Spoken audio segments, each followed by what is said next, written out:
I'm sorry.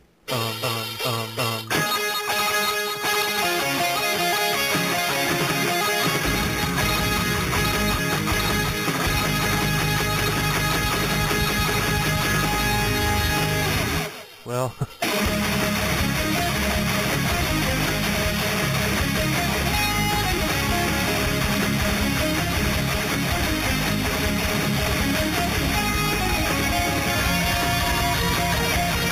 Welcome to the Will and Thunder Show.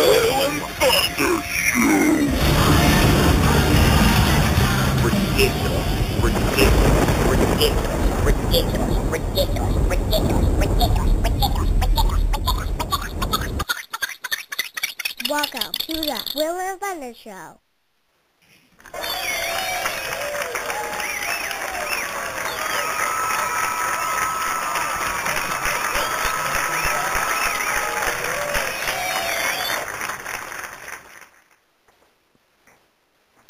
Well, welcome back to another fantastic, exciting, exhilarating edition of the Will and Thunder Show. I am Kevin Thunder here on location in the great state of Florida, here in Cocoa Beach, sitting here on a boardwalk, listening to the ocean breeze. Last week from Nashville, most of the time from the Jackson area. Next time, you never know where you're going to find me. I'm going to put me on a red and white striped shirt and one of them little silly hats, and you can, where's Waldo, man? Use Google Maps, all right? Get on out there. What's up, Will? Where you at?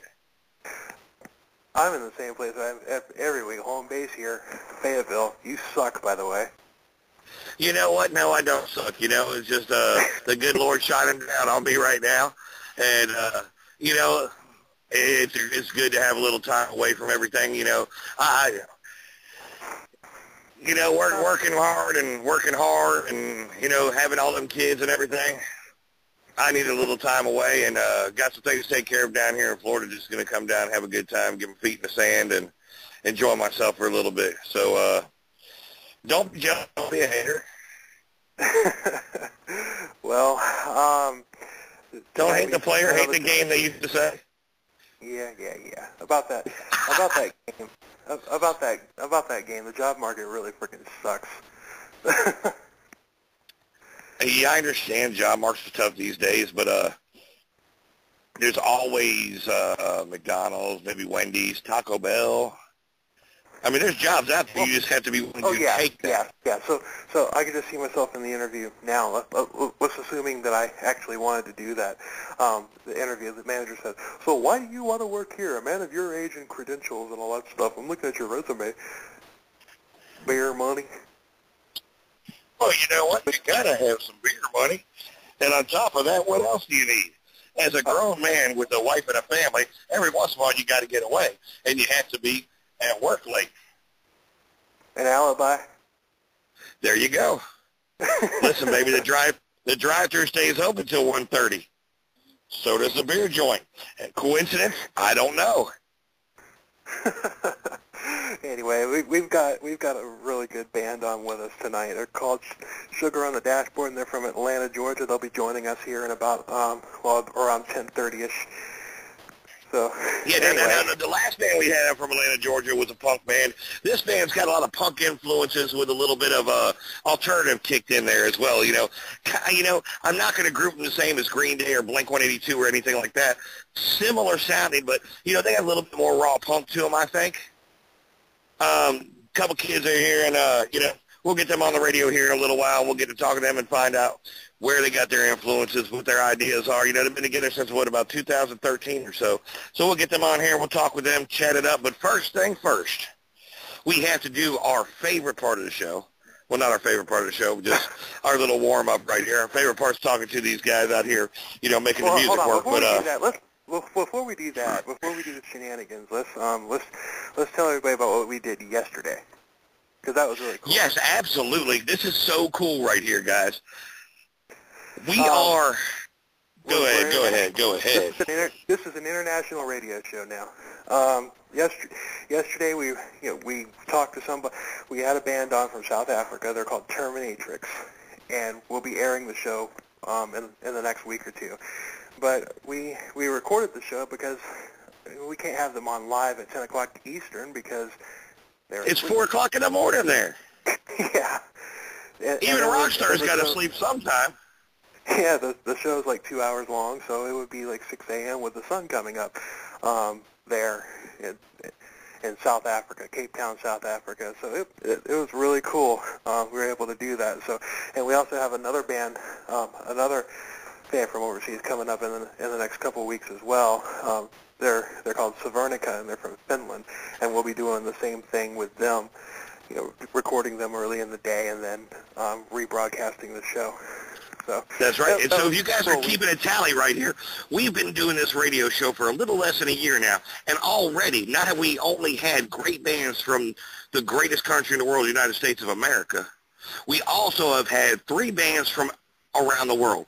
Greece, South Africa, we got Finland coming up, and we're not stopping there. We're going worldwide, guys. If you're in a band and you live in the Antarctic, listen, give us a call. Give us a call. As long as you can Skype. That's right. Just get in touch with us, and we'll get you guys going here, man. We're not just about giving the little guys in the United States a chance. This band from South Africa has been doing this for 12 years, man, and they rock, man. If you like a little heavy kind of industrial rock, with a little bit of the added electronical sound to it, these guys are amazing. So, I mean, it's just kind of cool that we can get our hands in, this is the World Cup of radio, brother. It's the World Cup of radio. Damn right. And that's awesome. I mean, I was gonna play that song for ZZ Top. I'm Bad, I'm Nationwide, but I'm like, wait a minute, we were already nationwide. Now we're worldwide. I couldn't come up with anything, similar for worldwide. But oh well. You should have talked to me earlier. It's an old song that you learned in the 2nd grade. We Are the World? No, he's got the whole world in his hands. No. Will and thunder rock the land. No, I'm just kidding. Anyway. Oh, whatever. You're talking about beer money at McDonald's, you son of a gun. Can I get a McBudweiser? Anyway, shenanigans. Our shenanigans are cheeky and fun. Yeah, I mean, his shenanigans are cruel and tragic. Which makes them not shenanigans at all, really. I swear to God, I'll pistol whip the next guy that says shenanigans. Shenanigans! Shenanigans! Are you little?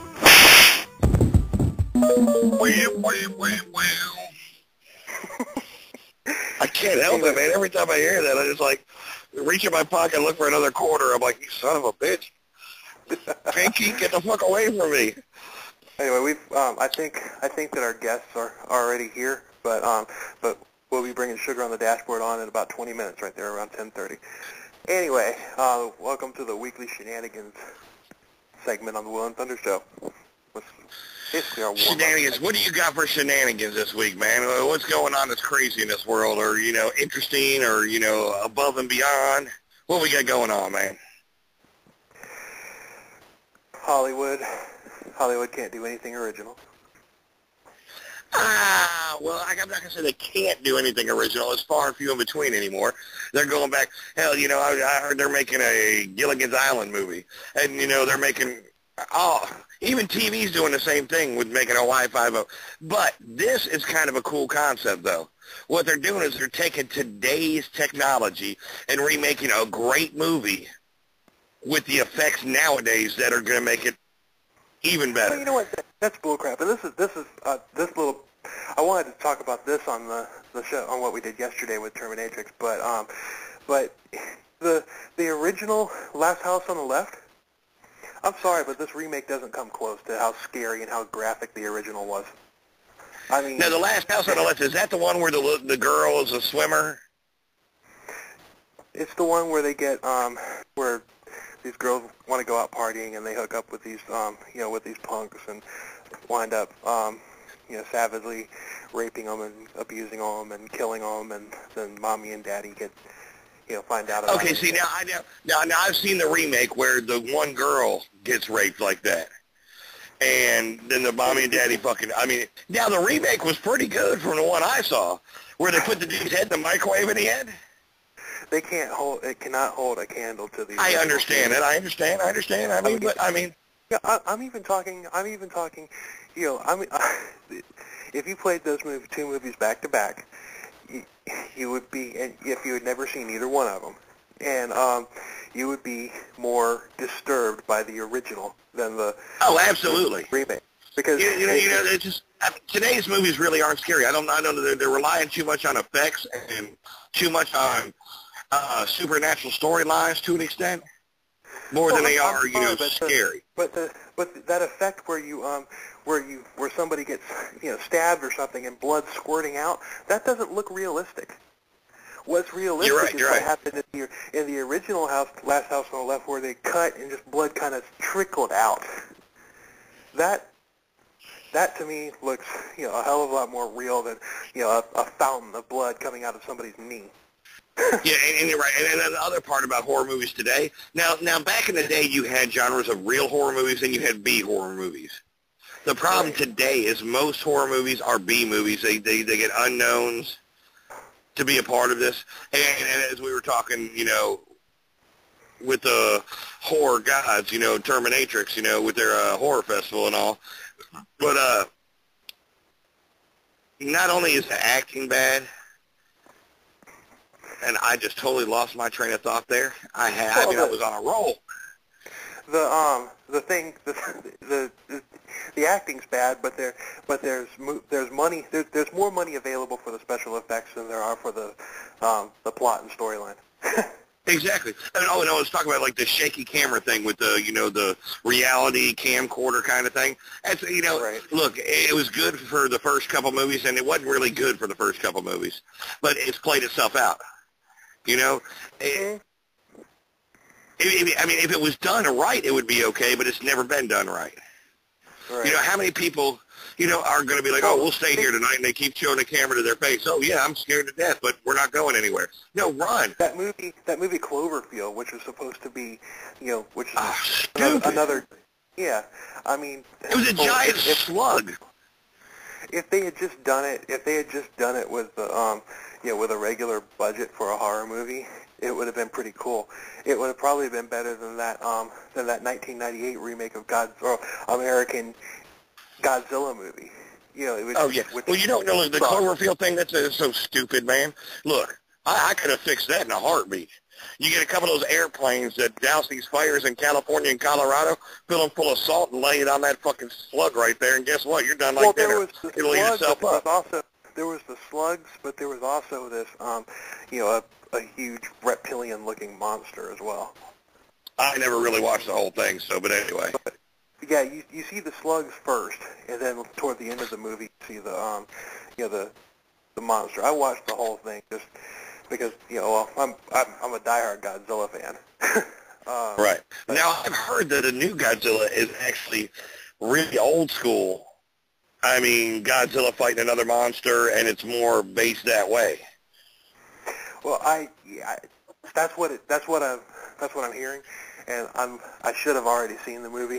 I mean, I've seen every Godzilla movie to be released like within the first week since Godzilla 1985. No, I hear you, man.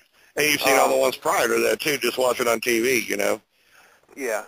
So I've seen Godzilla vs. Mothra and all those, and there's probably maybe 3 or 4 Godzilla movies that I haven't seen. I mean, I've seen the original.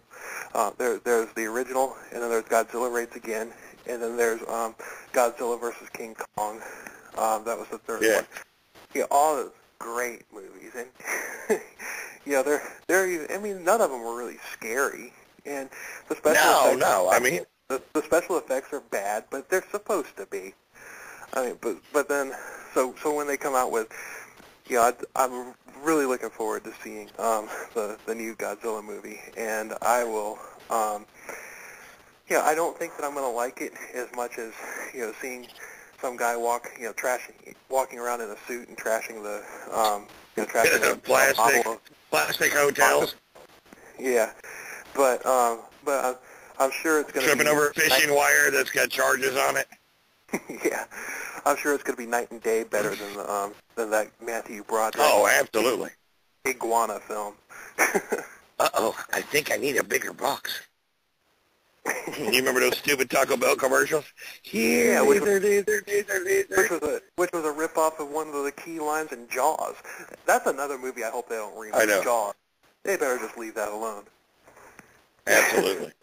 I mean, yeah. Well, anyway, speaking about superstars like Jaws and Godzilla, there is a athletic superstar that not only got drafted by the NFL, he got drafted by the Major League Baseball Association, and now has been drafted by a third professional sports team.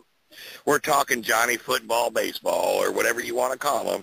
Now he's Johnny Basketball. He has been ceremonially drafted by the Harlem Globetrotters. They have a jersey, red, white, and blue. How does the team go? You doing the Andy Griffith one? No. Oh, yeah. See, now you got me stuck on the Andy Griffith thing. I don't know where that went from. But, yeah, no, but seriously, yeah. So now that he's not actually going to play for the team or anything, what they do is every year they'll have a draft, and the 8th round of their draft, what they do is they'll take a couple players from different sports that they consider world-class athletes, and they do a ceremonial draft. And it was him and the captain for the USA soccer team right now that they drafted this year. I mean, it's a cool little honor right there. And you know what? I hope Johnny does decent in his football career. I mean, we'll see how he does in the NFL, but I think he's actually got a career in baseball too. So I think he's going to be the biggest bust since Ryan Leaf. You mean Tim Tebow? I don't get that. I don't get what's up with Tim Tebow. I mean, there should have been some team out there that wanted to give him a chance after Denver did. I mean, I understand Denver taking Peyton Manning over Tim Tebow. I mean, you have a chance. Yeah, but I mean, you take it. He did win out. Damn near win out the season for Denver. Yeah, I know he did, but still, I don't care. I mean, let's see, give me another team that has a good quarterback. The Steelers. If the Steelers this year had a chance to get Peyton Manning as a free agent, do they take it? Oh, absolutely. Ben, yeah. Look, good run, buddy, but you know what? Look, it's like picking if the Dolphins, that's like picking Troy Aikman over Johnny Unitas. I mean, where are you going with it? There's just certain players that are, look, man, this is a key player. You're a good quarterback. You got a really good chance of going to the Hall of Fame, which Troy Aikman is in the Hall of Fame. But sorry, bud. Name has this one. Johnny Unitas. To release you, or let you be a backup quarterback for one season. Oh damn. But well, the San Diego Padres, they kind of drafted him just as a publicity stunt as well. I mean, they drafted him in the 28th round. I mean, it's way down there. But he did play baseball in school. He played football, of course. He was a stand-up. But he played. Yeah, and he also played basketball in high school. Well, John Elway and Dan Marino both were drafted by baseball teams. When they were already drafted by their NFL teams. Okay, in your opinion, who's the most notable athlete who played both football and baseball at the same time? There's somebody else I'd rather say, but the only one, and I can't, his name's like right on the tip of my tongue, but the only one I can name is Deion Sanders. Oh, yeah, I know, but no, even bigger than that. This guy had T-shirts out there. Bo Diddley. No, not Bo Diddley, Bo Jackson. Wasn't it? Bo Jackson, yeah. Yeah. I'm going to give myself a It's my favorite thing back when we were kids and Bo was playing. I got to give myself a jackass for that one, because that is... Here you go, Bo Diddley. You don't know Diddley. I'll give myself the whole one. Take it in deep print there, jackass. Damn, Bo Diddley. Oh, my God. But Bo Jackson, my favorite thing is they had all these shirts like Bo Knows Football, Bo Knows Baseball. Yeah, I went to the mall one time. No, it was not the mall. It was a flea market, and there was a shirt that says Bo Knows Your Girlfriend. And I was like, I got to have it. Damn. Other thing, okay, now here, we're going to change subjects a little bit, back to the music thing. I heard today, reading this article today, Now, I understand that there's artwork out there worth $42 million. And, you know, there's statues that have been hand-carved that go for $1 million a pop. And, you know, these Fabergé eggs make sense to me $1 million for a little egg that, you know, it's got some crystals and a little gold on it. Okay, but those are works of art. When we're done with what you're talking about, speaking of statues, I got a story about a statue. Anyway. But anyway, today, 4 pieces of hotel stationery sold for $2 million. You need to play that again. I said $2 million for 4 pieces of stationery. Now, I understand. Now, look, there's a lot of people out there who are Bob Dylan fans. Now, I appreciate and can respect Bob Dylan as a writer. He was great. Folk rock. I mean, the guy wrote like a genius. Could not sing to save his life. But Rolling Stone sold for $2 million.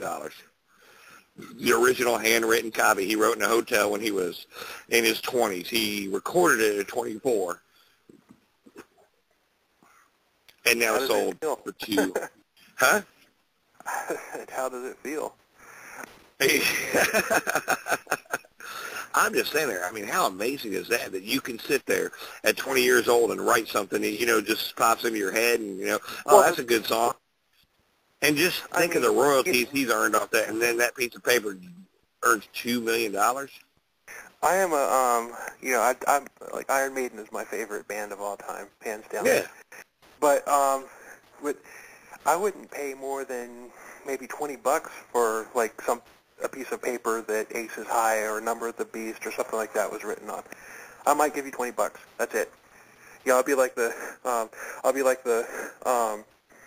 guy on Pawn Stars. Oh, look what you got here. Oh, you want to sell this? What is it? Oh my God, the original what draft of Number of the Beast was by Iron Maiden. That was right when, you know, that was Bruce Dickinson's first album with them. I said, oh, this is really cool.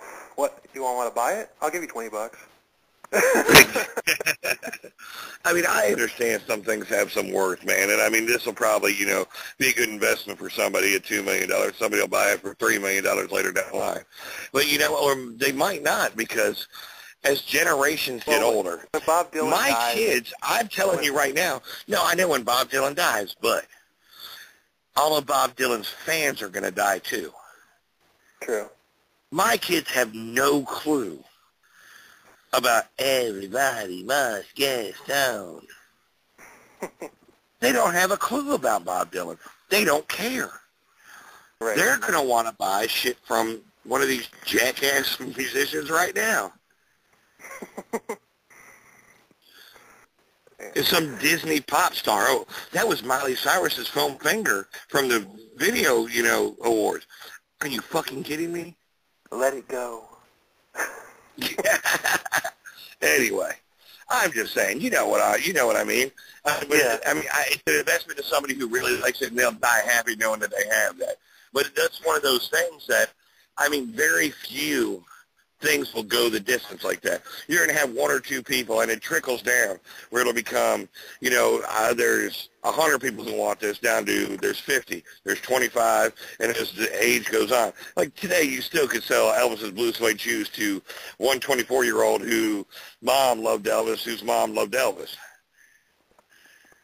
Right. Well, I mean, it's just... Well, when I wrote a review on my blog about what I think about grunge. I finally put my my putrid hatred down on record. On paper. And yeah. And somebody actually replied to the post saying that that yeah, it's like, you know, where the hell are Nirvana, Soundgarden, and what's the other one? Pearl Jam, where, you know, where the hell are they? Meanwhile, the 80s bands are selling out arenas again. Yeah, I understand that. I mean, absolutely. So that's like the story we did a couple of weeks ago about Gene Simmons from Kiss calling out Nirvana And Nirvana fans say, listen, man, just because you killed yourself, it doesn't make you eligible to be in the Rock and Roll Hall of Fame right there. Yeah, what you did was good, but you know what? I've been doing this for 40 fucking years, man. Mm-hmm. That's how you get in the Hall of Fame. You do something big. I mean, you could sell 1 million albums on your first album and never come back again. You're not getting in the Hall of Fame. But just because you martyred yourself or in your own eyes. Does Terrell Davis from the Denver Broncos, does he deserve to be in the Hall of Fame? He was Super Bowl MVP 2 years in a row, and then he blew out his knee or something. Does he deserve to be in the Hall of Fame? I don't think so. I mean, you have to do more than. I mean. Now that's a different thing right there because he had 2 years and was an MVP and was a superstar, and an injury took him out of the game, not himself or not stupidity. Well, but what Kurt Cobain out? Huh? Yeah, it was an injury. It was a fatal injury. Yeah. You know how much we're going to catch for that one? Yeah, really. But you know what? If I was married to Courtney, I'd blow my head off too. God bless America, he went there. Oh, that's true. Well, okay, what else we got in shenanigans? Because that got kind of deep right there and ugly. I mean, really. Oh, damn. My story about the statue. We're going to touch on this real quick. And then, this is hilarious. Some knucklehead in American college kid over in Germany. Well, first of all, I gotta open this up. Peel it back and get into the story. Peel it back and get into it. There is a 20-foot statue of a vagina. Now, in front of like a gynecology school or something in Germany somewhere. Right. Can you imagine if somebody tried to do that in the United States? Oh my goodness. What is that movie where Robin Williams, where they had the gynecological convention and he made the big paper mache legs and his vagina in the doors right there? It was hilarious. Yeah. Never happened in real life. That's just Hollywood. But I mean, for real, they had this giant stone vagina statue. Well, this knucklehead gets himself stuck in this huge pussy statue. And so what it was, he tried to get a picture taken with him inside it, and he slipped, and when he fell, his foot, and you know how your foot's concave on the back end where your Achilles tendon is, slid down into this stone statue, and his foot got stuck. He got stuck in the vagina. Now, most men around the world are stuck in a vagina somewhere, one way or another. He literally was stuck in a stone vagina. So they had to do a C-section, right? No, they had to actually call 22 fire departments. They said 22 or some crazy number like that trucks out there. They had jaws of life and this, that, and the other thing out there. And they actually got it, where they loosened it up and they pulled them right out of there. But, I mean, instead of calling the fire department, don't you think they'd call obstetrician? or something? OBGYN? Look, man. Yeah. Pull out the forceps. Get this son of a bitch out of here. I wonder if that was modeled after somebody, like actual size. I would. There's some. I wouldn't want to meet her. Really. Well, they. Hello. There's that saying that you spend the first 9 months of your life trying to get out, and the rest of your life trying to get back in. Well, this guy took it literally. Oh, mercy me. Well, our guests are here, so let's go ahead and break on that note, and we'll play one of their songs. And you know what? Maybe they have a song called "Cologne" and the Feisty Woman. Yeah, so maybe the feisty woman has a stone vagina. Well, I'm sure that some feisty women out there do have giant vaginas, but are they made out of stone though? I have no idea. But anyway, let's go ahead and let's play a song from Sugar on the Dashboard. Let's get these guys on the radio. Man, let's get a little radio play out there. Sugar on the Dashboard. What's the name of the song there, Mr. Will? Cologne and the Feisty Woman. We'll be let's right go back ahead and play it, man.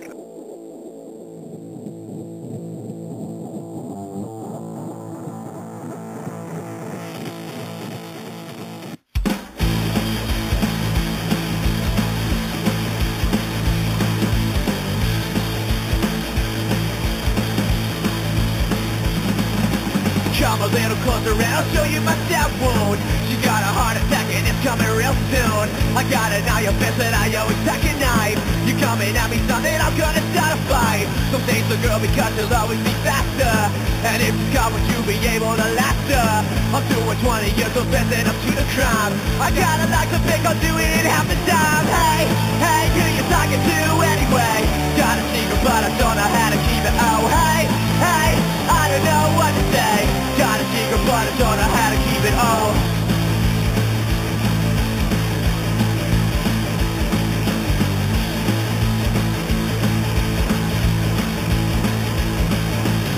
Gun in the mirror and I took out my best friend. Too bad he moved too far and then tried to play dead. I ran away cause I'm afraid of my shadow. The doctor told me just to load up on Elmo. A broken home and she don't even look right. My parents bought a toy so she wouldn't feel bright. I asked her what it took in life from the weather. She said it's raining but it still could be better. Hey, hey, who you talking to anyway? Got a secret but I don't know how to keep it. Oh, hey, hey, I don't know what to say. Got a secret but I don't know how to keep it. Oh, go, I don't even really know. You're out my source of bed, you know I like to press the button. Bang, bang, and when you look my way, you're out and shining outside of my bed light.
Welcome back to the Will and Thunder Show. That was Sugar on the Dashboard.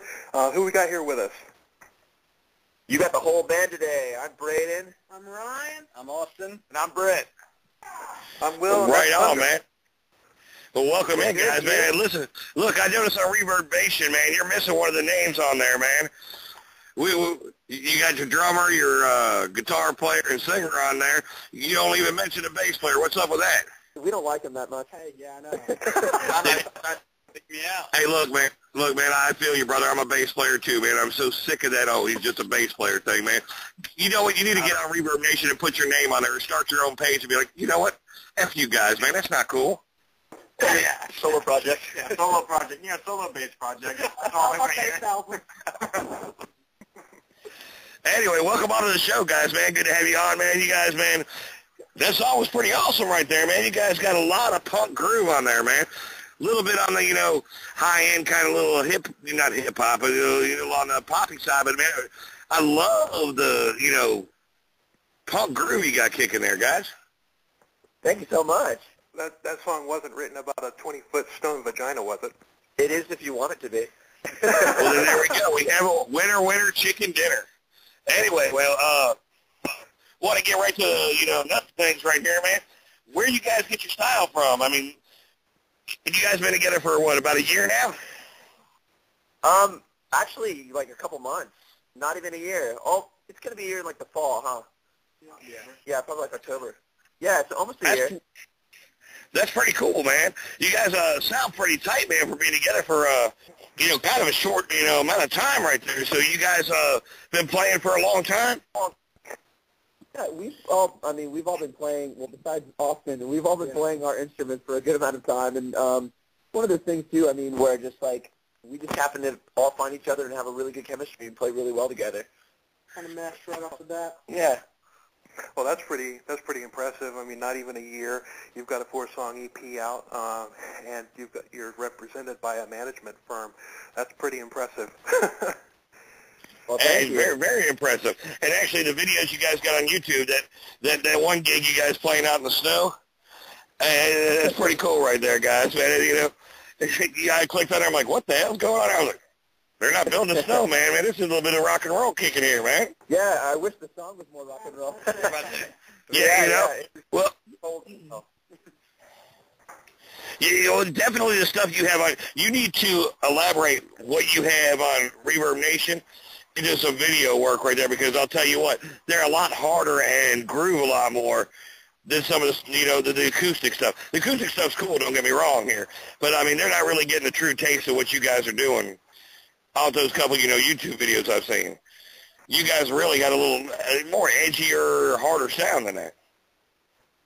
Yeah, we've only been able to put up acoustic videos, but we're actually going to Full Sail University on like July 15th, and we actually won a contest to record a full live set with like our instruments and everything like that, like loud, and we're actually going to put that on YouTube. So that's the plan. That's going to be awesome. And I saw that you were picked in the top 10 of bands on Reverb Nation. Top 10? We were in the top 5. That's a bummer. Yeah. Well, it said in the top 10 is what it said on Reverb Nation, so it didn't say what your ranking was.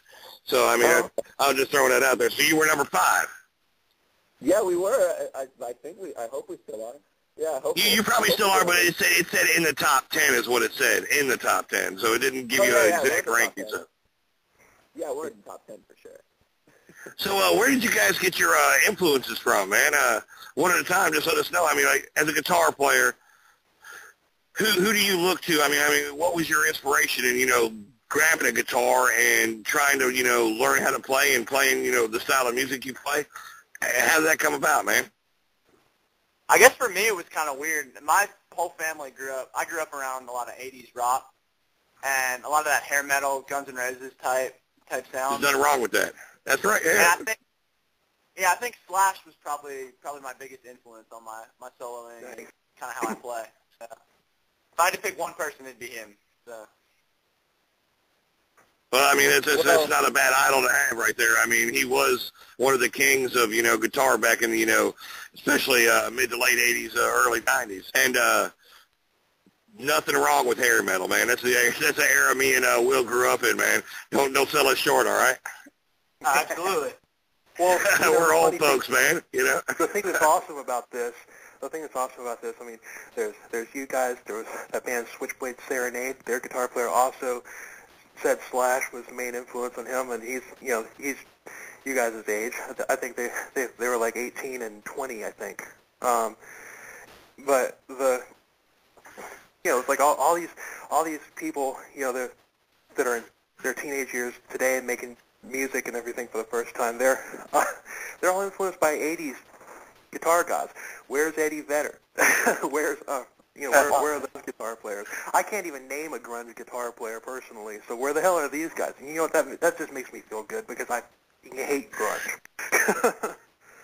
Oh, you do? I love grunge. Nirvana. All right, but you can go ahead and hang up the phone. No, just kidding. No. This is getting all right, awkward. so where's my bass player buddy at? Hey. All right. What got you into playing the bass guitar, man? Well, actually, it's kind of a funny story. I didn't start playing bass until I actually met Braden. I've been good friends with the drummer Ryan for a long time, and they needed a bass player, or they formed a band together, you know, kind of recently in October, and they needed a bass player, and Ryan threw out my name a couple times, and before then I never played bass, never touched it, and Braden, he asked me to, he's like, come on, try it out and see how you do, like, he's like, he's like, just try it at least, so I showed up to practice, and tried it. I loved it. I had fun. And, I asked, like, my friend Ryan after. I was like, well, how did I do? Did I do good? And he was like, oh, Braden said you killed it. Like, he said he couldn't even tell that you never touched a bass before. So, I mean, cool. I just kind of stuck with it ever since. But, I mean, just listening to some of the music that we listen to and that I've been listening to, like, with, like, Braden and the guys, it's been kind of like a Jared follow-up from, like, Kings of Leon and kind of see how he plays, and I like that. Oh, right on, man. Right on, right on. And your drummer, man, you done laid up. Kings of Leon still I'd say my top influences are definitely Chad Smith from the Red Hot Chili Peppers. He's probably, definitely, if not my number one, like tied for number one with John Bonham from Led Zeppelin. Both of those guys have really shaped how I view drums as an instrument and just the idea of playing with a band. Very cool. But, I mean, John Bonham, I mean, you really can't go much bigger and better. I mean, he's one of the pioneers of drumming right there. Chad, look, man, if he didn't look any more like Will Ferrell, man, he'd have to have another job. No, he's a badass drummer, too. I love the Chili Peppers, love Flea. That's... You guys kind of have a, unique style to the way you guys play because you guys got more punk than you do that alternative emo sound. There's some bands like Simple Plan and Mess and stuff, from back in the day that kind of similar to where you guys are playing, but you guys are definitely a little meaner sound to it. But the Chili Peppers, they were very original back in the day, man. Yeah, I mean, you can't go wrong with Chad Smith. That dude is a god. No one doesn't not like a Chili Pepper song. Oh, absolutely!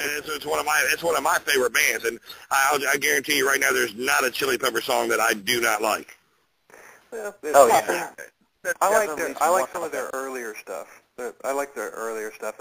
It seemed like toward the mid '90s and beyond, they just kind of really toned themselves down. I mean, at least if there was a song put out that was like heavy, like Higher Ground or Give It Away or something like that, I sure haven't heard it. There was. Yeah, I mean, they still do a little harder stuff, but I mean, the musicality of some of the stuff they do right there, I mean, it's kind of like the Pink Floyd of kind of punk, hip-hop kind of music. I mean, it's really different right there. I still respect the hell out of them. I mean, when they did the Super Bowl last year, we found out the painful truth that the Super Bowl halftime shows aren't played live, and and they made a mockery out of it. They just came out there without wirelesses or guitar cables, and just no chords, nothing. It just went out there and ran around like, look, I can do a backflip with my guitar if it's not plugged in. It still sounds good because you know what? It's on tape, you sons of bitches.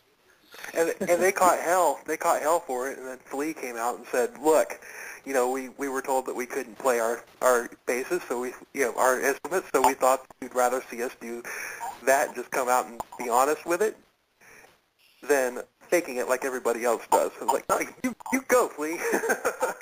All right, so you guys were talking about you guys are going to Full Sail to do some recording. Now, are you guys going to school there as well, or are you just going down there to record this album you guys are doing? No, yeah, we actually won a contest to record because it's a music university.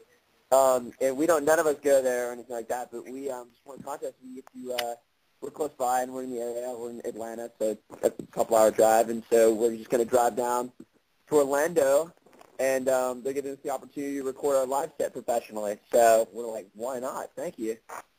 It's awesome, man. As a matter of fact, right now, I live in Tennessee now, but I grew up here in Florida. I am 45 minutes outside of Orlando right now, and Will and I know Full Sail School really, really well, man. I mean, it's kind of cool that you guys are, heading up that way, man. This is our stomping ground. This is where we played our music, was Orlando, Cocoa Beach. So, I mean, come on in, welcome in, and, I can't wait to see what you guys are going to put out when you got a real production crew around you guys. That's going to be pretty awesome. Oh, we're excited, too.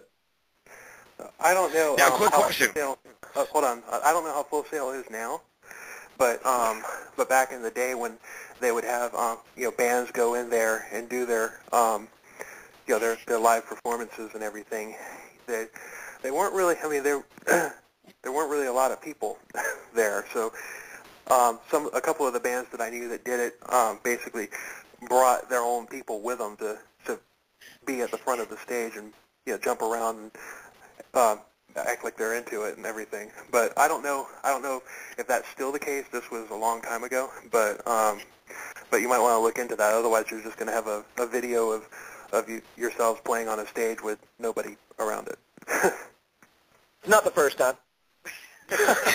You know what? Look, now you know what? I'm going to give you some props right there, because that is the sign of a true musician right there, or someone who's becoming a true musician. Is, you know what? It doesn't matter if there's 5 or 50 or 500. You go to do a show, you're playing for the people out there.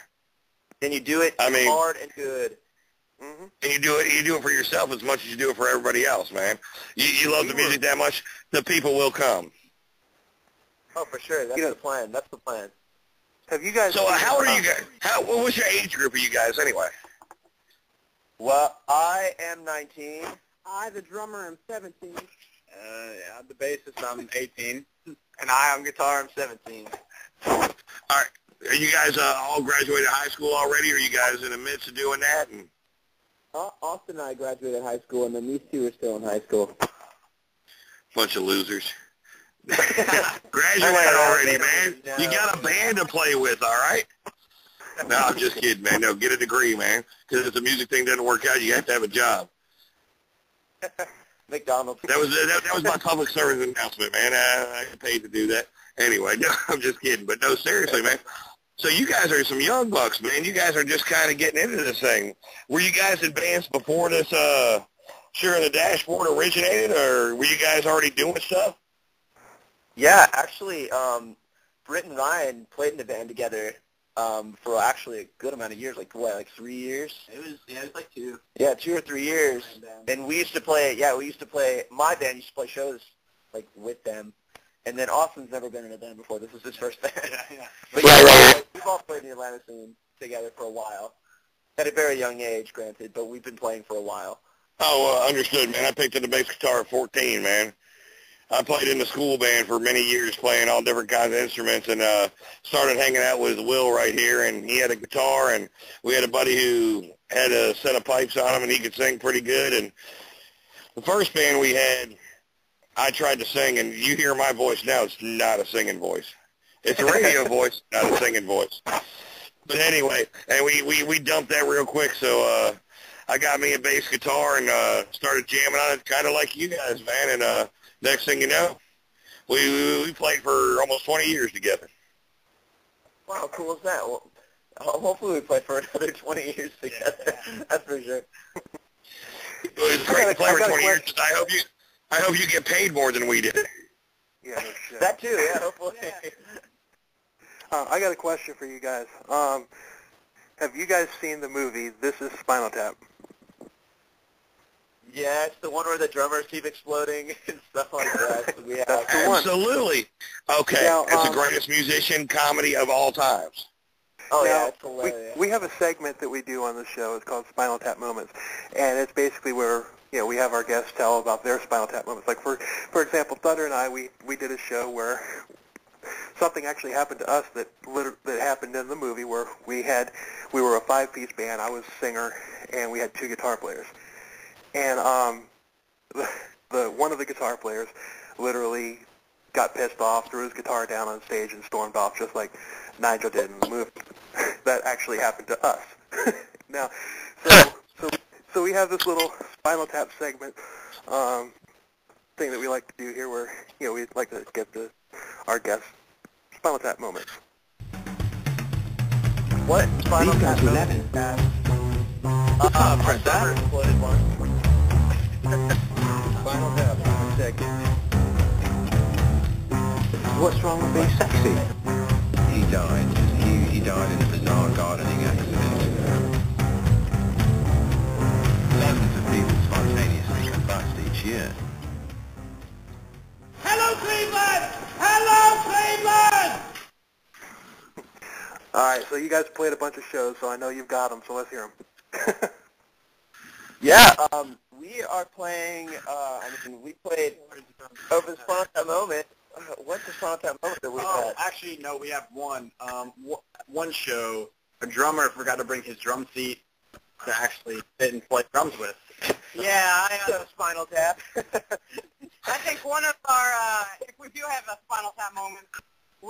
we like to help the crowd out and do what they want. So we had a little girl it was her birthday, and she came up to us asking if we could play a song, and it happened to be a One Direction song. So me, Britt, and Brady playing together for quite a bit. We can kind of vibe off each other and feed off each other. So we start ad-libbing, playing the song, and Austin, who's new to the bass as an instrument, of course can't pick up on the song. So he puts it down, he stands on a table and just starts dancing, and he got the whole crowd. They joined along with him. They were going with it. He was like a cheerleader. I'll tell you what, my hips don't lie. Your hips don't lie. That was, that's one of the most beautiful things I've ever heard in my life right there. My hips don't lie.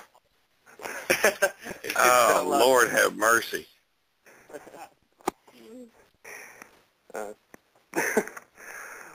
Another one we had, you kind of reminded me of it when you were talking about playing in front of like nobody.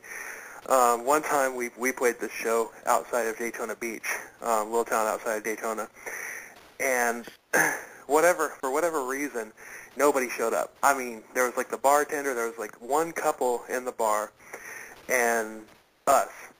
There were more band members and the one or two people that we brought with us. Yeah, and it's just we just started rocking. There was like us, there was the band that we were playing with, and we just started jamming. Just having fun. It was like the other band that was with us came up on stage. They brought their amps back up, and we just started rocking out and jamming and everything. At one point, this was in the city where you could walk in through the front door and out through the back door, and basically, and this one couple walked right through and right by us, and was like, "Hey." And walked right back out the front door. I'll never forget that. But I mean, we just had fun with it, and we actually put together a new song that night too. Yes, we did. Well, see, it was productive. All right, man. Hey, listen. All right, once again, guys, everybody who's out there listening, we got Sugar on the Dashboard right here, and we're gonna rock another song from these guys. Which one? I've got Innocence in a Sense, and I've got Mr. Role Model. Which one? Mr. Role Model. Yes. I've listened to that one. A great song. Thank you. All right. We'll have that. We'll have that, and we'll be right back on the Will and Thunder Show with Sugar on the Dashboard.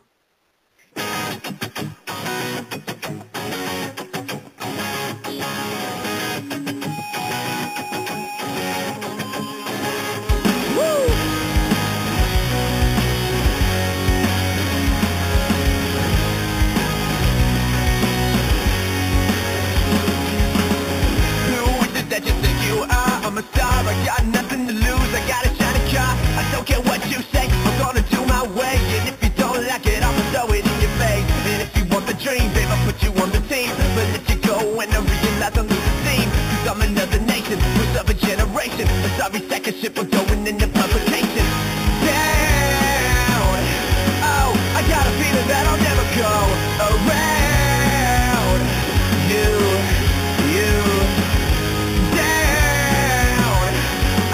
I got a feeling that I'll never go around you, Mr. Role Model.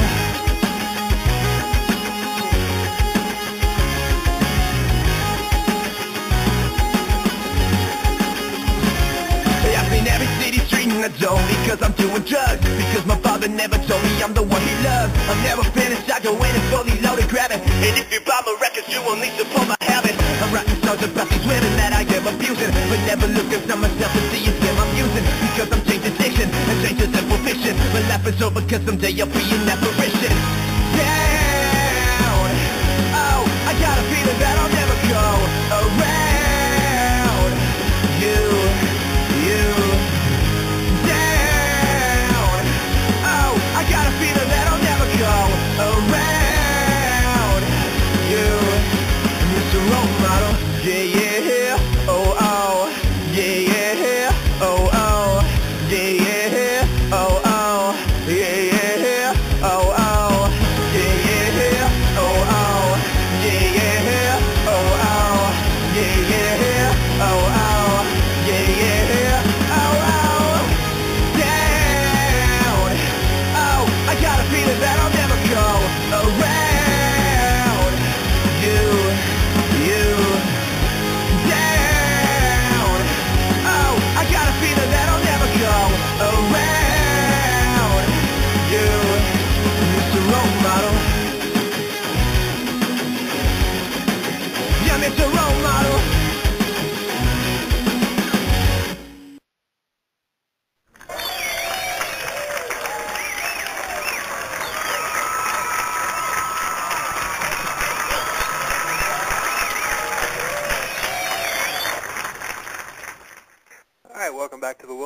show. We got Sugar on the Dashboard with us. That song was Mr. Role Model.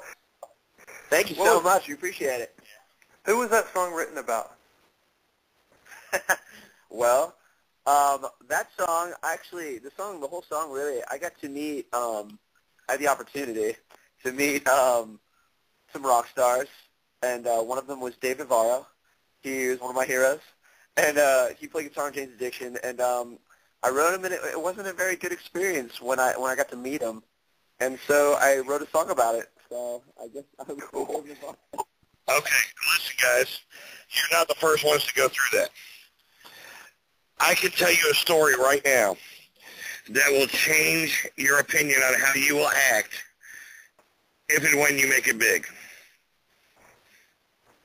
Sounds good to me. All right, especially the guitar player. Have you guys ever heard of a guitar player named Yngwie Malmsteen? Yes. I have. Okay. Now, some other guests we had on our show told us a story about Mr. Yngwie. Actually, they played with him. They were the opening act, and after they got done playing, at the end of the night, Malmsteen ordered a guy to go get him a pizza. He got some special sauce on that pizza, and still doesn't know to this day. Ooh. So remember this. No matter how many records you sell, no matter how many times you see your name on the sign out front, be nice to the little guy, because you never know what you're going to digest. We'll remember that one for sure. Now the funny thing about that, since you bring it up, the band that was could easily be some compatriots of you, comrades or whatever. The punk band Antagonizers. They're from Atlanta. You ever heard of them? They're from Atlanta too. Oh no, we've never heard of them. Look them up. I mean, look them up, man. They're a really, really good punk band. They play with Gangrene. Bunch of bands. Well, they're the true definition of what a punk band is. Oh yeah. So that would definitely be an experience if they were to play a show in the Antagonizers. That would. Oh yeah. Oh yeah. Oh, that's awesome. You're talking mohawks and combat boots and beating people up. Yeah, they're straight up, old school hardcore punk like Sex Pistols and stuff like that. I mean, hardcore. I could make an introduction. I'm sure they wouldn't mind. Absolutely. Sign us up. Yeah. So, how's your schedule going, man? You guys playing out every weekend, or? I mean, it's funny because of our, surprisingly with our sound, because I mean we're living in a pop world. It's tough to book shows with bands that sound similar to us. So, but we're booking as much as we can. I mean, we have a show actually this Thursday at a place called His Rock. We have another show. It's going to be a house show in July on the 25th. Another show at this place called the Blast House. We're playing Centennial Olympic Park. We're playing Summer Shade Festival in late August. So, yeah, we're playing shows for sure. But we're doing all of our own booking, just trying to, answer the call to anybody looking for rock bands to play. Anywhere. So what does your management firm do for you? Well, our management, it's PR actually, public, Dominic. Right. And so he's been, he got us this interview, he got us a couple other interviews, some press and stuff like that. And then what we're planning on doing is putting all that into an EPK and sending it off to some management firms actually, and getting a manager that can actually book us some awesome gigs and some tours and stuff like that. Oh, okay. So he's not a management firm. He's more or less a promoter, well, like a marketing type person. Yeah, he's a PR guy. Oh, okay. One of the best. Well, right on, man. Yeah, well, I'm telling you right now. Do you guys have any aspirations of touring around? I mean, I understand that, a couple of you guys still got, so year of high school left. You guys got to get that out of the way. And what are your ideas for, touring or maybe going around this summer right now where you guys are out of school? You guys planning on venturing out of Atlanta, maybe going different parts of Georgia, North Florida? I mean, stuff like that. Are you guys, trying to look into gigs that way? Yeah, I mean, we'd like to. We play, I mean, in all honesty, we'll play anywhere. But, yeah, I mean, definitely the aspiration is to never, ever, ever be home and always be on the road. So, for years and years to come. Now, what's your guys' ability to move? Do you guys have, transportation to move all the equipment and all that? If someone called you from North Carolina tomorrow and said, look, man, we want you guys to play here 2 weeks from Sunday. Love what you guys sound like, man. We'll pay you $400. Do you guys have the ability to go ahead and do that? You would see us 2 weeks from Sunday. Okay. Well, I'm just asking because, a lot of bands, I mean, I grew up in the time where we were playing and, we're posting signs up on, telephone poles, and we were working a job, and, look, man, I got to work Thursday. Yeah, we can play the gig Friday in DeLand. It's a 4-hour drive, but I got to be back at work on Saturday morning. 4 hours. I mean, I don't know. I didn't know. You guys have the support behind you to go ahead and let you guys run wild, man. Ryan, would you drop your job for a show? I would quit my job for a show. Austin, what about you? Yeah. Britt? Tough one, but yeah. It's settled. We quit our job. Well, let me offer a little bit of advice in that case. Wear a condom. Absolutely, because as soon as you have a little one running around that wants to learn how to play a Elmo guitar, the whole thing with touring kind of goes out the window because when you're playing daddy, man, you got to have paychecks. So which one of y'all is the poor sucker that has the truck or the van? I mean, Britt's probably got the most van you have the mom car, Britt. I do. Yeah, I guess me. You can say me. Yeah, it's Britt. Because that was me back in our days. I had a truck, and guess who got stuck carrying all the equipment too? The equipment. Yep, that's Britt or Ryan. Ryan's got a sweet Kia Soul. Yeah, my Kia's pretty sweet. It used to be me for the longest time. I had the Ford Expedition, so that kind of loaded everything. So yeah, we got big cars, but me. Well, you wouldn't have been able to get Thunder's old bass cabinet into a Ford Expedition. Well, you would have been able to, but you wouldn't have been able to get anything else in. That thing was about the size of a refrigerator. It was an old 1970s custom cabinet with a 118 speaker in there. I got a killer sound out of it though, man. Love that thing. It was plush like a damn couch and buttons and everything. And it almost crushed me. You'll be all right. You're still alive. Quit crying. I was trying to load that thing. I was trying to load that thing onto the back of my truck, and I had the tailgate down. And I was standing up in the bed, and I lifted it up. Luckily, it had handles on it, so I lifted the thing up and I pulled it, but I pulled it a little bit too hard, and it came up over the tailgate and just lunged toward the cab of my truck and knocked me over, landed flat on top of me. This thing easily weighed 150 pounds. Maybe even more than that. Oh, man. Oh, more than that. Look, back in the day, I had an old Toyota Celica, and I put it on the roof of my car when I bought it, dented my roof, and it stayed dented for the rest of the life of that car. That's the price you pay to be a musician, man. Yeah, tell you what. Yes, it comes with the territory. That's absolutely right, man. So are you guys out playing in clubs right now? Or are you just playing more like house shows and festivals and stuff like that? No, we played some bars and clubs like that. We played the Masquerade in Atlanta, Smith's Old Bar. We actually have a show probably in August, September at this place called The Vinyl. So we're playing like legit venues too and stuff like that. Only recently we're really getting into the whole house show game, and in his rock too. We're playing our first show there on Thursday. Hopefully there'll be more to come. But yeah, we played all types of places.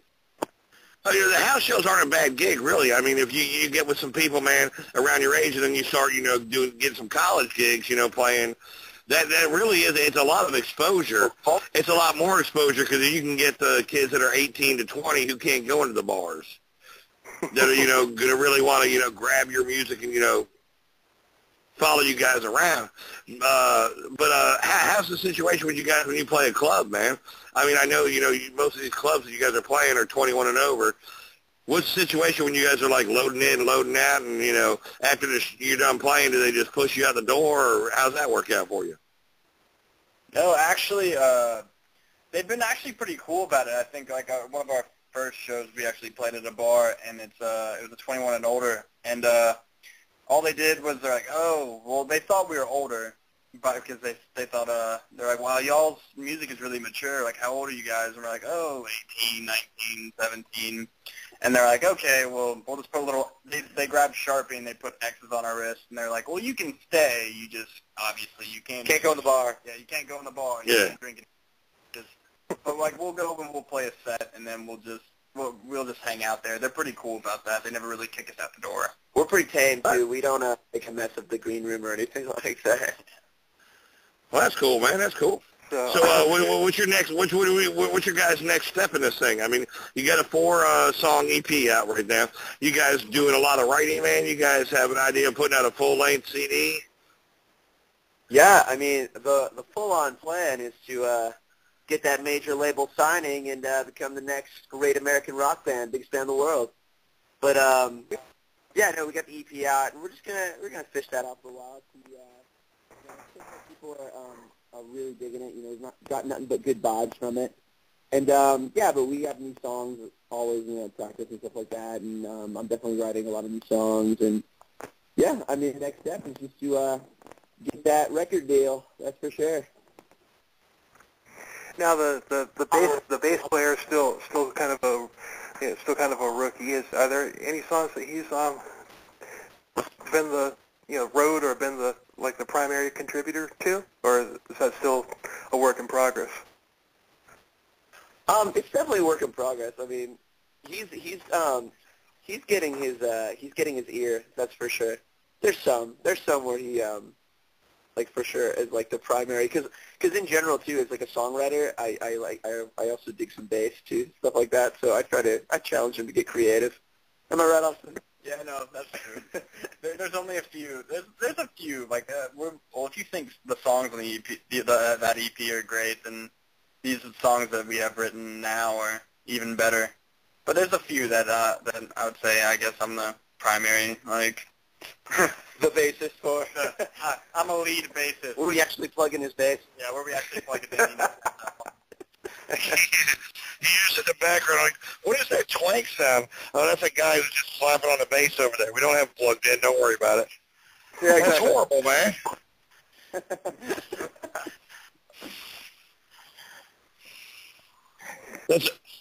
Don't feel bad, man. They did the same thing to me years and years ago. Sons of bitches.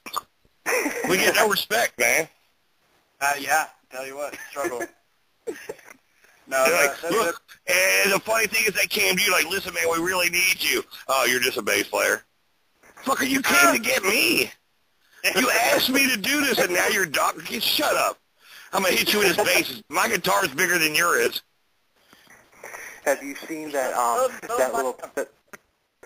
have you seen that thing floating around the internet? It's like this fake newspaper clipping where it says groupie accidentally sleeps with bass player. Bass isn't the only thing that's story of Austin's life. Yeah, the bass isn't the only thing. Oh. What the hell is that?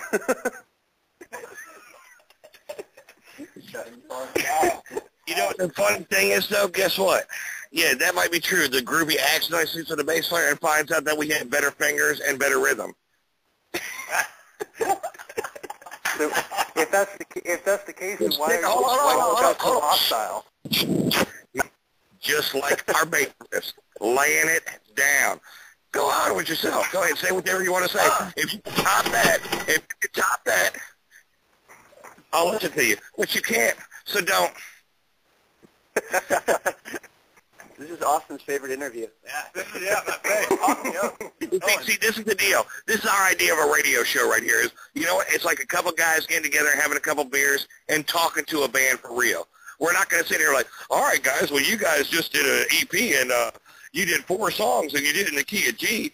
And we really like what you did. No, we're a real deal, man. This is internet radio. We can say what we want to say, act how we want to act, and have you guys act like a rock and roll band, like a band.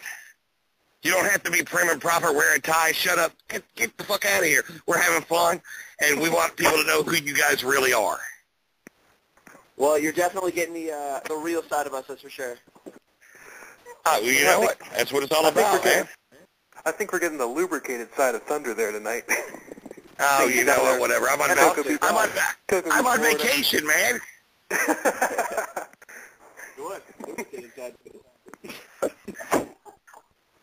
I think we scared them. They're really quiet right now. They're like, what did we do? What did we get ourselves into? Nah, we're chilling. Yeah. I brought you guys. We're chilling back, having a couple beers. No. No, I don't have any beer tonight. I'm sorry about your luck. I'll drink enough for the both of us.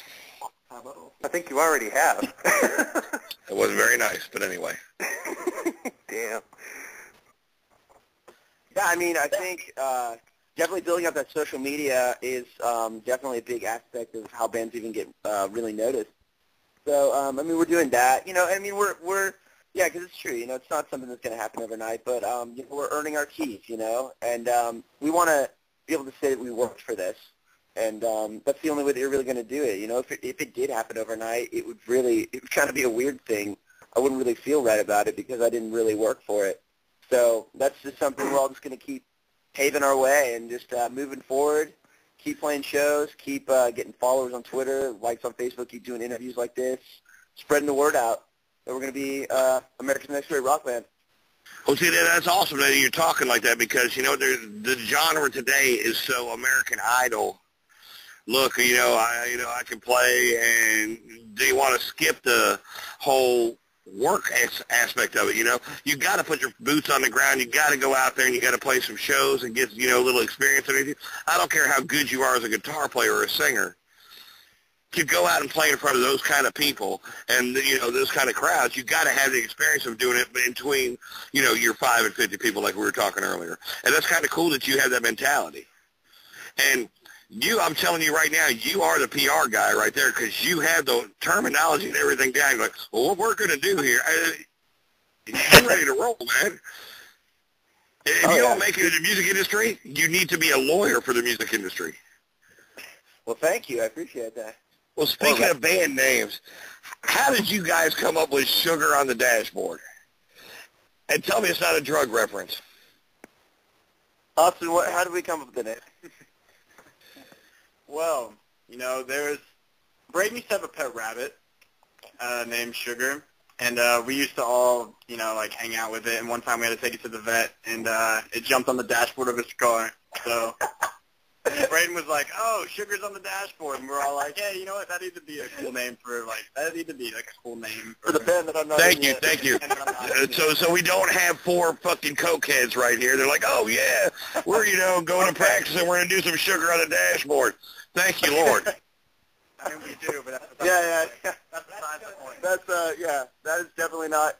Yeah, it sounds badass, but it's not as badass as it sounds. Well, you know what? When you get, you know, rich and famous, and you do one of those old, you know, MTV or VH1 behind the music, you could use that story, but I get royalties to it. So you're gonna have to pay me for the whole, you know, cocaine on the dashboard. But I'll know, you know, no, it's fucking rabbit. Yeah, but that is pretty cool, though. I mean, it's cool. I mean, how something simple like that became something obscure and cool, like Sugar on the Dashboard. Oh, you know how band names go. You'll just be, like, sitting in a park one day and just be like, oh, my God, that's it. Oh, yeah. I was back in the day, man. We were trying to come up with band names, and, you know, you throw this out and this out and this out, and a bunch of them are cool, but you just get one that's like, oh, yeah, and everybody's like, oh, that sounds cool. Right on, man.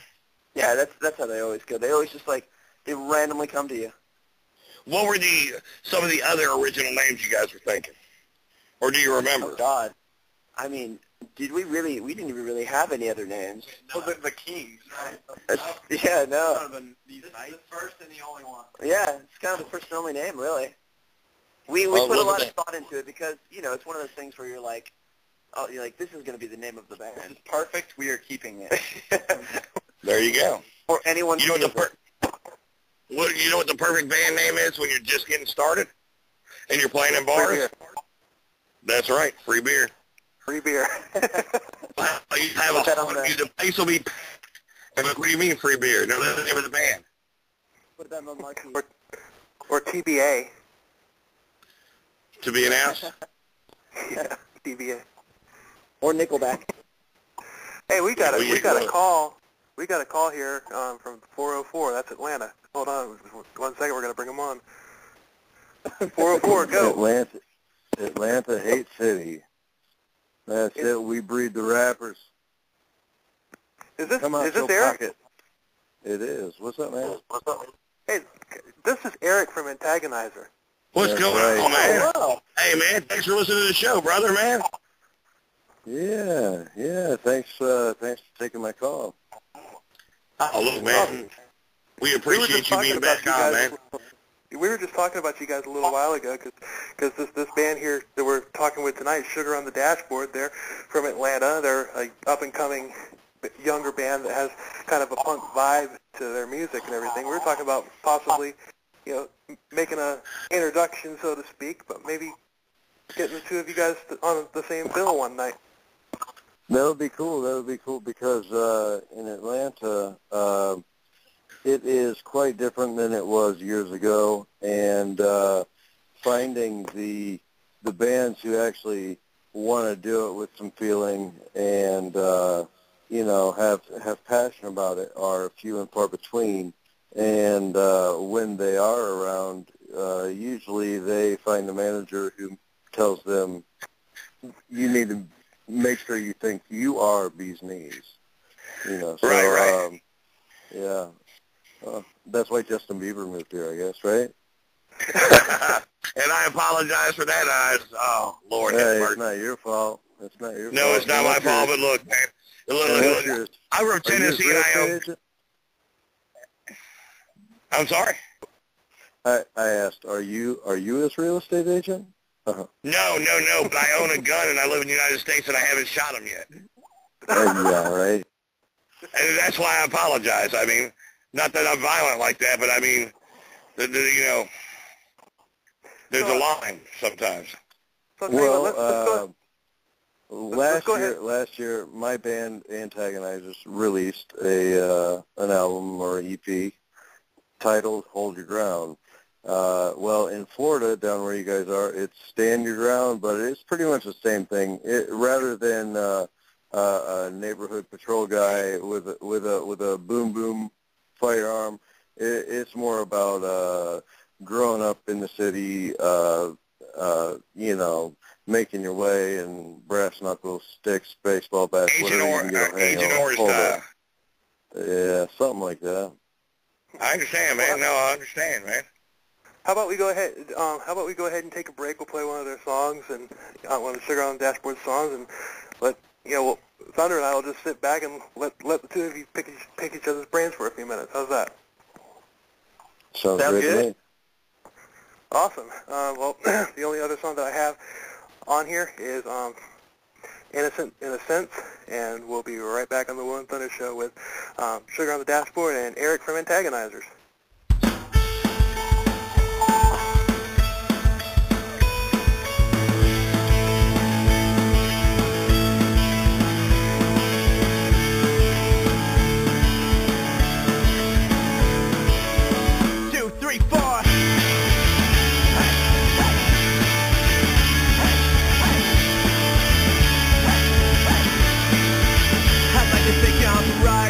About things, but I don't really know.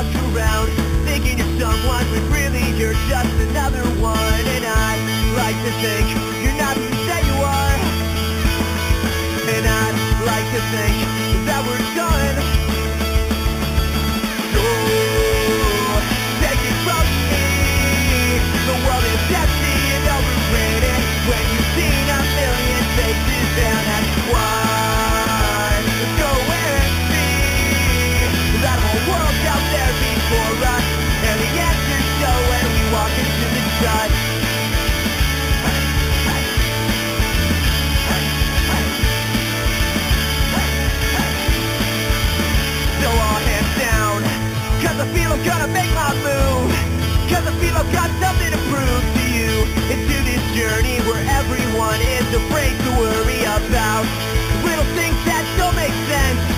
When the rest of the universe gets to you, throw your hands up, maybe someone will see you close up. And I'd like to think I've still got some time, and I'd like to think that you're one.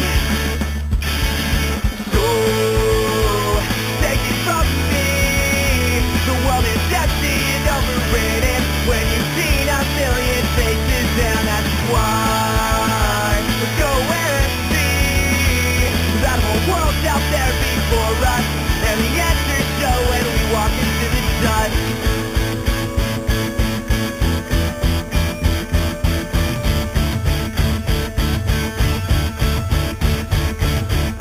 And don't you see now, there's more to you than meets the eye. I'll ask you more about it when you come back from your midnight drive. And don't you see now, you are here, you're alive. Seize the day when you come back from your midnight drive.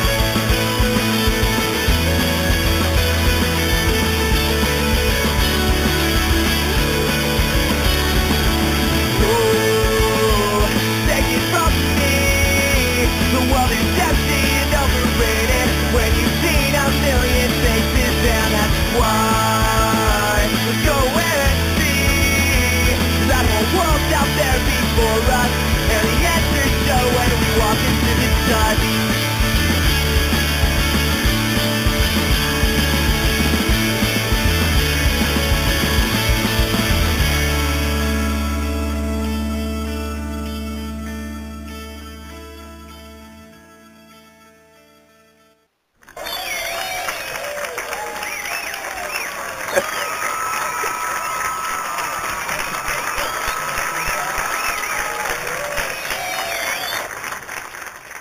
All right, welcome back to the Will and Thunder Show.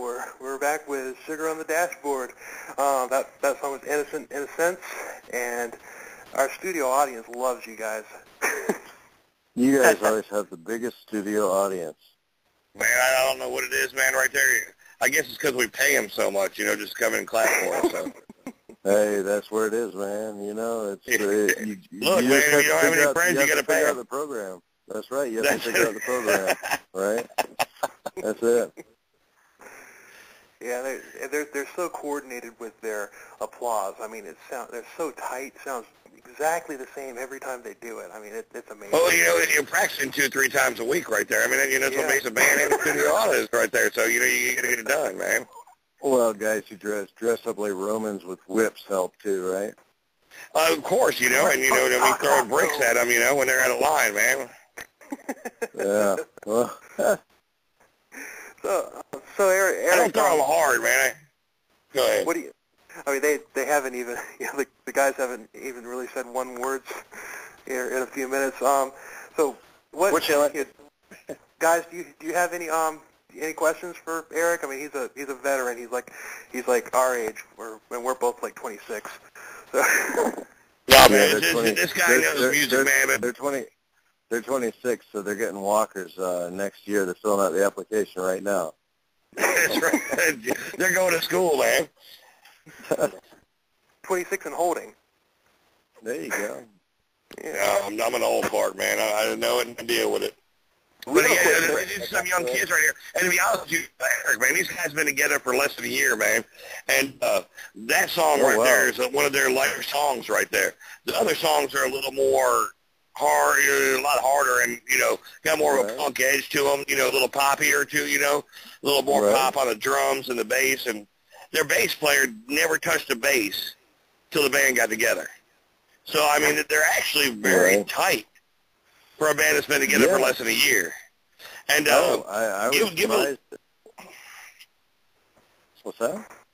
I mean, just give them some advice right now. I mean, their production value is awesome, but I mean, what kind of advice could you give a young band of that age? You know, got some talent right there, and, you know, some cohesiveness. Well, stick to your beliefs. You know, don't let a dollar let you stray from where you came from, unless it's a lot of dollars, right?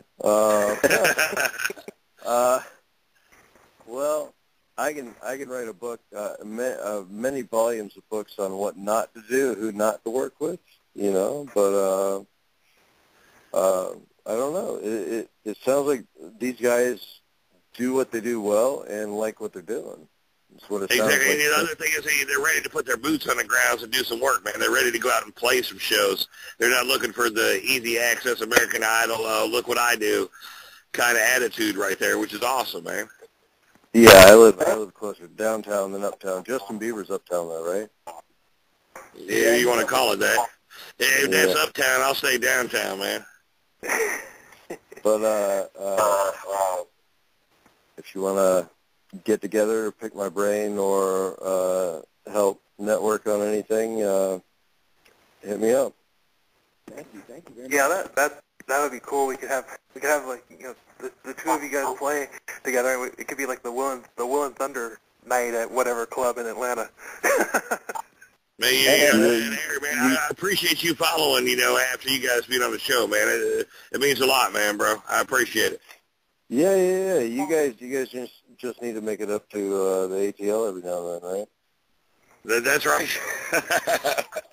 Where are you guys out of again? Is it Tampa or somewhere near Tampa? I know one of you is from North Carolina, and the other one. Yeah. We're both originally from Orlando area, outside Orlando on the coast. But Will lives in Fayetteville, North Carolina. I live in right outside of Memphis, Tennessee right now, but I'm in Florida right now. Oh, are you? Yeah, I just left Florida a week ago. Yeah, I'm down here on vacation. Yep. Having a smoke. I'm actually on the boardwalk right now next to the beach, so. You suck. That's what everybody keeps telling me. Everybody keeps telling me that. Well, that's because. And you just said you were in Florida last week, man. I was, but I'm not there now. Well, damn it, when you sucked last week and I sucked this week, and that's awesome. All right, but I didn't swallow. How's that? Man, we appreciate you coming back on, brother. And listen, guys, get in touch with this guy. This guy's going to take you guys in the right direction, man. Absolutely. Oh, I got to go and shower because I just got home from rehearsal, and I don't want to have the neighbors calling that they smell something. So it's not a dead body. It's anyway. Yeah, no, it's not a dead body. It's just a sweaty musician, right? All right. That's right. That's right. It was good talking to you guys, and I'll catch up with you later. Don't be a stranger, right? Absolutely, man. We'll be back in touch with you, brother. All right. Take it easy, guys. Later. You too, man. Bye.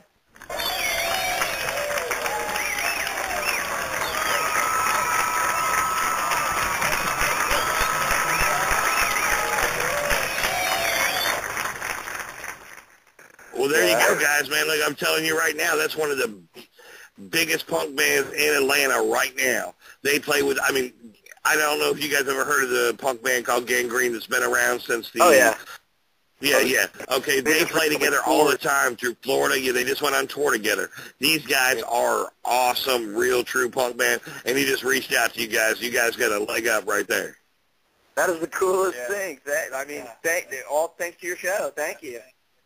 Well, you know, and all thanks to you guys being on our show, man. Look, we're going to give you a little leg up, and you know what? Tell all your friends, anybody you know that's a musician, talk to the Will and Thunder show, man. You know, we're the real deal, man, and we're fun, dude. We're not a bunch of jackasses just, you know, trying to find out a little something. Yeah, we are jackasses, but anyway, we're good at it. So yeah, I mean, when we played that last song, I was thinking, it was like, okay, I hope Eric heard at least one of the two other songs, because this does not sound anything remotely similar. Huh? You and me both. Yeah, I mean, the first two songs are like fucking hard. You got that pop and kick into it, and I'm like, this one's good, but I'm like, that's why I said, you know, the other song, you got a lot of harder shit. Now, it's just like the YouTube thing versus Reverb Nation, two different worlds right there. Yeah, for sure. Okay. It's definitely one of those things where, you know, you kind of just write a song and you go, I wonder what this sound like in the studio, and it just comes out, and you're like, it doesn't sound like everything, but you know what? It can be the odd man out, I guess. Well, I'm going to tell you something right now. And this is just, from an older musician to a younger one right there. Those are great ideas, but the best idea is don't take it to the studio till cakewalk on a computer is so easy to do, and you guys can record it yourself. There's so much software out there. Record what you think sounds good and listen to it 100 times and perfect it before you go take it to the studio. I mean, the last song that you guys played was good. Don't get me wrong here, but that's more Blink-182 and, Guess kind of lighter. No. It's more emo kind of, look at me kind of thing than it was, fuck you, I'm a punk band. And the fuck you, I'm a punk band sounds so much better. I mean, I wouldn't open with that song if you're playing with Antagonizers. No. Oh yeah, we don't even play that song in our sets anymore. At all. I'm telling you, do you guys yourself a favor, man. Start listening to, and look up the Antagonizers tonight when you get off the show right here, and be like, oh yeah, man, these guys can rock right here. And you guys have that ability, but don't let go of that little pop thing you got on top of things, because that makes you a little bit different. Definitely, for sure. Thank you. Don't let it, don't let it overpower everything. But, you don't want to be another, what was the name of the band that, God bless America, that were kids that came up in the early 2000s. That were pop punk There were a band. couple. Yeah, I know, the one that were really kids back then. They did the video where they were playing in the pool, the drain pool. Sum 41. Sum 41, thank you. Don't become another Sum 41, man. Be your own selves and get a little harder than that. You don't want to play for 14-year-olds. You don't want to play at pool parties. You want to go play in the bars, and you want to be on a record deal and play arenas and shit. You want to play music festivals. You want to play shows where you can hook up with a chick and not have to worry about checking her ID first. That's exactly right.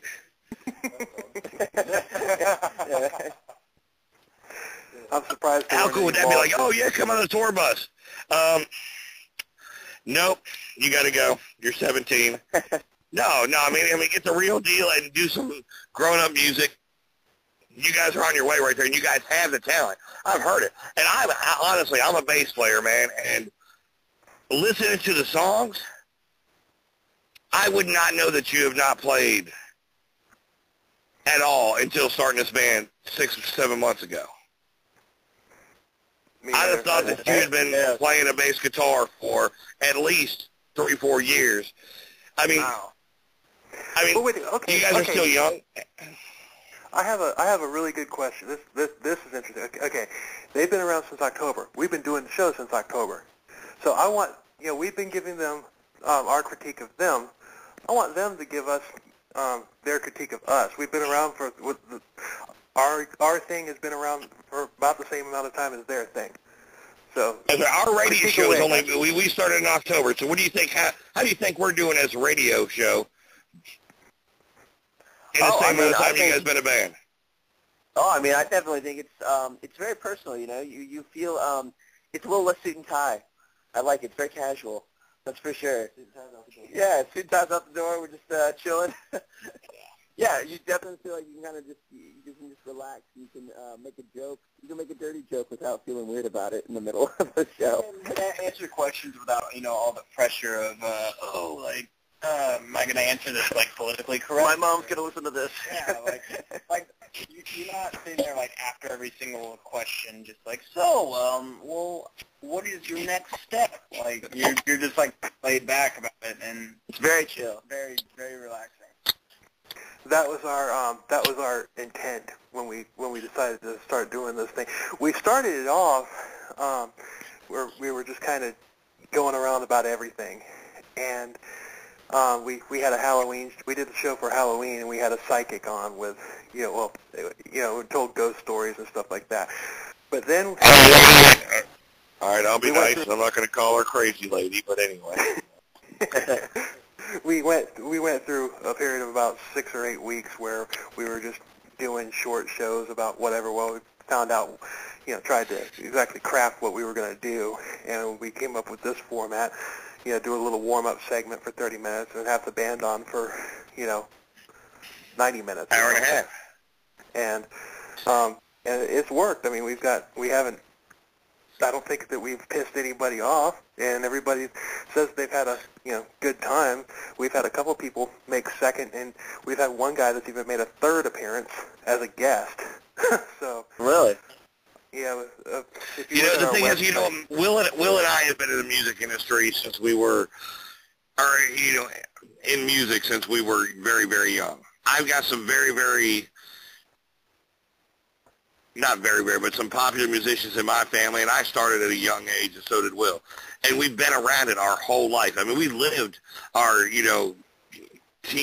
late teenage years and all our 20s into our 30s trying to make it, and, playing, in the bars and everything, and playing music, and playing with some very, very established musicians. And the connections we've made. And now that we're older, we have families and everything, we still love music, but as you get older, you have responsibilities. And our way to keep with the music... That's why I said use a condom. Oh, yeah. But, I mean, no, I'm happy where I'm at in my life right now, man. I've got 6 kids, man, and I still love music, but I have the opportunity to live my music dream by telling people about guys like you, the new generation, or the people that haven't, been heard yet. You guys are playing in Atlanta, Georgia, but, people today, because you're on the internet radio, all around the world get to hear your songs. And this might be a moment where there's a guy that's like, wait a minute, who's searching the internet trying to find the new best thing. A Simon Cowell who's out there that wants to know, what's out there? And he might find you guys. And we'll have a part of that. I'm just getting you guys out there. And that's how we live our dream, man, being musicians, getting music out there. Not only my music, but you know what? Everybody else's music. And that's what we want to do, man. And we want to make it comfortable. We want you to feel like you're in your living room and you're just shooting the shit. Well, that's what we're doing right now. Well, perfect, man. The job's complete. We're in our living room. So, put a check mark on that one. All right, let's put a check mark on that one. My bucket list is almost done. Well, man, I'm glad that you guys came on tonight, man. It was awesome to have you guys here with us tonight, man. Understand your aspiration to take the world over. Take the world over and be the biggest band in the world. That's the plan. Your next favorite band. That's right, your next favorite band. Well, you know what? I'm going to tell you one thing first and foremost. Go on Facebook or YouTube and find Gene Simmons, and you tell him that, because he thinks he has the biggest band of all times ever. I'd like to think we got. You're going to have to go through him first. Even though Kiss is amazing, I'll give it that. They've got remote control cars, lunch boxes, and everything. That's going to be kind of tough to do, but you know what? Set your aspirations to be as good as you guys can be. Enjoy what you're doing. Have some fun. Go out there, man. Play some music. Spread your joy to the rest of the world, man, and just have fun with it. Get in touch with them Antagonizers. And, man, Antagonizer. I tried to say that 3 times. Did not work. But get in touch with these guys from Antagonizers, because I guarantee you right now, you guys are young, you guys are talented, but you're still raw. Get with some guys who can teach you a little something right there, and it'll push you even further than you can go right now. Definitely. Thank you very much. And you know what? Right, when you guys go on tour the first time, promise me one thing. What's that? When you're signed, Will and Thunder get the first interview after you're signed. Sounds good. We'll be on the Will and Thunder show. We'll make our second appearance. All right, man. And we'll be at your first tour. We're gonna have some press passes and make us look good and all that. Sounds good. All right, man. All right. Well, y'all have a good one. Thanks for being on the show, guys. And I'll send you some information via Twitter. Yeah, great. Sounds awesome. Thank you so much. You're welcome. And all right, well, thanks once again for being on the show, and we'll talk to you next time. Thank you so much for having us. Thank you.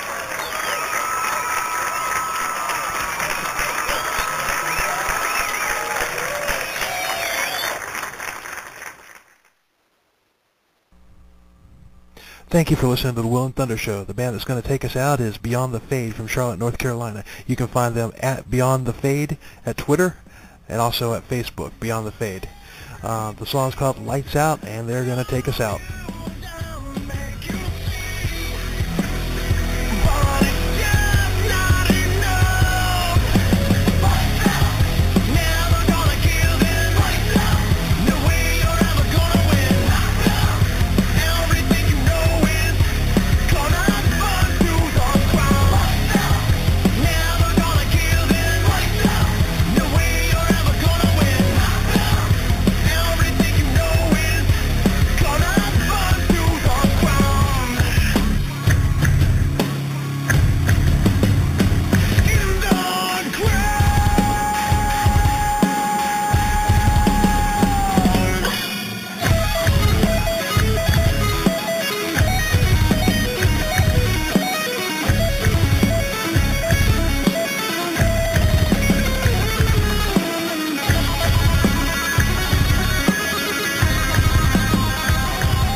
Thank you for listening to the Will and Thunder Show. We'll be back next week, same time, 10 p.m. Eastern till midnight, with another awesome guest for you.